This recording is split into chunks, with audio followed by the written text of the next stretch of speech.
ഇപ്പോൾ വിദ്യാഭ്യാസ വിദഗ്ധൻ ശ്രീ എ.ജി. ജോർജ് കൂടെ നമ്മോടൊപ്പം ചേരുന്നുണ്ട്.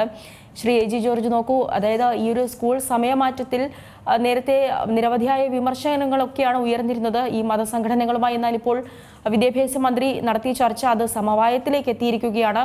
നമുക്കറിയാം, ഹൈക്കോടതി നിർദ്ദേശപ്രകാരമാണ് അരമണിക്കൂർ സമയം കൂടുതൽ എടുക്കാനായി ഈ വിദ്യാഭ്യാസ വകുപ്പ് തീരുമാനിക്കുന്നത് കുട്ടികൾക്കായി.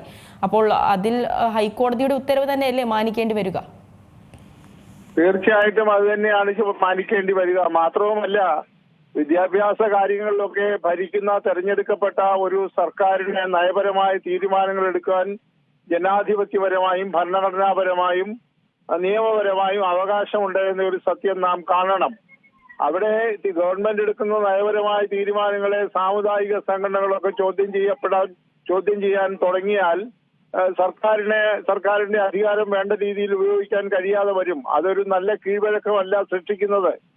പക്ഷേ ഒരു കാര്യം മറുഭാഗത്ത് ചേരേണ്ടത്, ഇപ്പൊ കേരളത്തിലെ ഒരു വിദ്യാഭ്യാസ സാഹചര്യം എന്ന് പറഞ്ഞാൽ സ്വകാര്യ മേഖല നല്ല ഒരു പങ്കാളിത്തമുള്ള ഒരു മേഖലയാണ്. 14,000 സ്കൂളുകൾ ഉണ്ട് എന്ന് വിദ്യാഭ്യാസ മന്ത്രി ആവർത്തിച്ച് പറയുമ്പോഴും ഗണ്യമായ ഒരു വിഭാഗം സ്വകാര്യ മേഖലയിലാണ്. അപ്പോൾ അവിടെ അതുമായി ബന്ധപ്പെട്ട ആളുകളുമായിട്ടൊക്കെ ഇങ്ങനെ മാറ്റങ്ങൾ വരുത്തുമ്പോൾ, കാതലായ മാറ്റങ്ങൾ വരുത്തുമ്പോൾ ഒരു ഗ്രഹപാഠം എന്ന രീതിയിൽ മുൻകൂർ ചർച്ച ചെയ്യുന്നത് നല്ലതാണ്. അധ്യാപക സംഘടനകളുമായും മാനേജർമാരുമായിട്ടൊക്കെ ഒരു സമവായത്തിൽ എത്തേണ്ടതായിരുന്നു എന്ന ഒരു അഭിപ്രായം കൂടെ നമ്മളിവിടെ പരിഗണിക്കേണ്ടതായിട്ടുണ്ട്. അങ്ങനെ ഏകപക്ഷീയമായ ഒരു തീരുമാനം പൊടുന്നനവേ ഗവൺമെന്റിന് അധികാരം ഉണ്ടെങ്കിൽ പോലും അടിച്ചേൽപ്പിക്കാൻ ശ്രമിക്കുന്നത് ഒരു ആരോഗ്യപരമായിട്ടുള്ള സമീപനമാണെന്ന് പറയാൻ പറ്റില്ല. അതോടൊപ്പം തന്നെ നേരത്തെ സൂചിപ്പിച്ചതുപോലെ വിദ്യാഭ്യാസത്തിന്റെ ഗുണനിലവാരം വർദ്ധിപ്പിക്കുന്നതിനും സതുദ്ദേശത്തോടും കൂടിയാണ് ഇങ്ങനെ 15 മിനിറ്റ് രാവിലെയും 15 മിനിറ്റ് വൈകുന്നേരവും കൂട്ടുന്നതെങ്കിൽ അതൊരു നയപരമായ തീരുമാനമാണ്. സർക്കാരിന് അതിനകത്ത് അധികാരമുണ്ട്.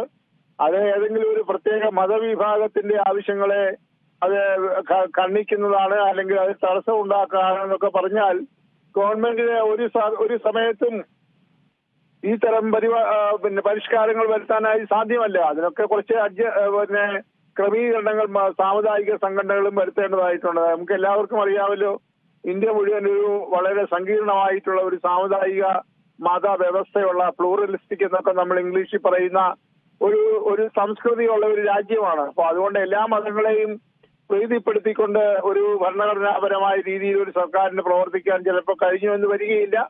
അവിടെയൊക്കെ ഒരു വിട്ടുവീഴ്ച ഈ സമുദായ നേതാക്കന്മാരും സമുദായങ്ങളും കാട്ടേണ്ടതായിട്ടുണ്ട്.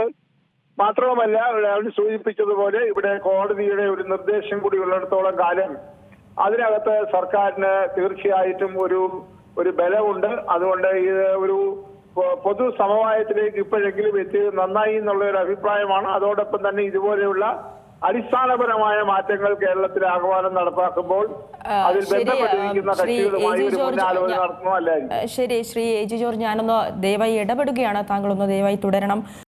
ഏറ്റവും പുതിയ വാർത്തകളും വിശേഷങ്ങളും വിരൽ തുമ്പിലറിയാൻ സീ മലയാളം ന്യൂസ് എല്ലാ ഡിജിറ്റൽ പ്ലാറ്റ്ഫോമുകളിലും ലഭ്യം.